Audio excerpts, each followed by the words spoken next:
पुण्यातील बहुचर्चित मुंढवा येथील जमीन व्यवहार प्रकरण आणि या प्रकरणी अजित पवार यांनी खरं तर हा सगळा व्यवहार रद्द केल्याचं घोषित केलंय। पण प्रत्यक्षात मात्र व्यवहार रद्द झाल्यासंदर्भात कुठेही करारनामा दिसत नाही, त्याचा उल्लेख करण्यात आलेला नाहीये। याकरता आता संपूर्ण 7% म्हणजेच मुद्रांक शुल्क अर्थात 21 कोटी रुपये भरावे लागतील। त्यामुळे 42 कोटी रुपये अधिक त्यावरचा दंड जवळपास 3,60,000 रुपये या सगळ्या प्रकरणी अधिकचे आता मोजावे लागणार आहे। जवळपास अधिकची रक्कम भरावी लागेल आणि त्यानंतरच हा व्यवहार रद्द झाला असं म्हणता येईल।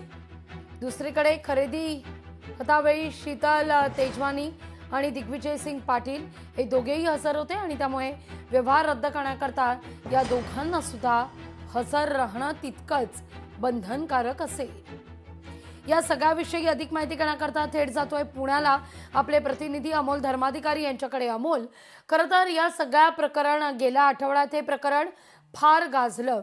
शेवटी अजितदादांना समोर येऊन प्रसारमाध्यमांना सांगावं लागलं की हा व्यवहार रद्द झालेला आहे। बरं, असं सांगितल्यानंतर कुठेही व्यवहार रद्द झाल्याचा करारनामा दिसत नाही, तसा उल्लेख नाही। तो व्यवहार रद्द होत असताना जसा आपण उल्लेख केलात की तेजवानी असू देत किंवा दिग्विजय सिंग हे देखील त्या ठिकाणी उपस्थित राहणं गरजेचं आहे, तसं काही होताना घडलं नाही। नेमका काय ग्राउंड रिपोर्ट आहे? करार रद्द झाला एकीकडे म्हटलं जात आहे, पण प्रत्यक्षात तसं आहे का? तसं नाहीये। जोपर्यंत कागदपत्रांवर जे अमिडिया कंपनीचं नाव लागलेलं आहे तोपर्यंत ते रद्द होत नाहीये, तोपर्यंत हा व्यवहार रद्द झाला असं आपल्याला कागदोपत्री म्हणता येणार नाहीये। अजित पवार यांनी फक्त ही घोषणा केलेली आहे। आता जवळपास 3 ते 4 दिवस याला झालेले आहेत, मात्र त्यानंतरही हा व्यवहार रद्द झाल्याचं अधिकृतपणे आपल्याला सांगता येणार नाहीये।